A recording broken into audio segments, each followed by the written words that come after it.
తన మరణాన్ని ముందే గ్రహించిన పాండురాజు చనిపోయే ముందు తన చివరి కోరికగా తన శవాన్ని సమభాగాలుగా చేసుకుని తన కొడుకుల్ని తినమన్నాడు. అలా చేస్తే పాండవులు మృత్యువుకు అతీతులవుతారని, పాండవుల్ని ఎవరూ ఓడించలేరని పాండురాజు తన కొడుకులతో అన్నాడు. కానీ పాండురాజు చనిపోయిన తర్వాత పాండవులు ఆయన శవాన్ని దహనం చేశారు. సహదేవుడు తన తండ్రి చివరి కోరిక తీర్చాలని చితిమంటల్లో దహనమవుతున్న పాండురాజు దేహంలో ఒక భాగాన్ని తీసుకుని 3 ముక్కల్ని కొరికాడు. అలా కొరకగానే సహదేవుడికి భూత భవిష్యత్ వర్తమాన కాలాల్ని తెలుసుకునే అపూర్వ జ్ఞానం లభించింది.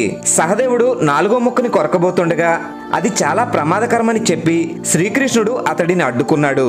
సహదేవుడికి తెలిసిన జ్ఞానం గురించి ఎవరికైనా చెబితే సహదేవుడి తల 1000 ముక్కలవుతుందని శ్రీకృష్ణుడు సహదేవుణ్ణి హెచ్చరించాడు.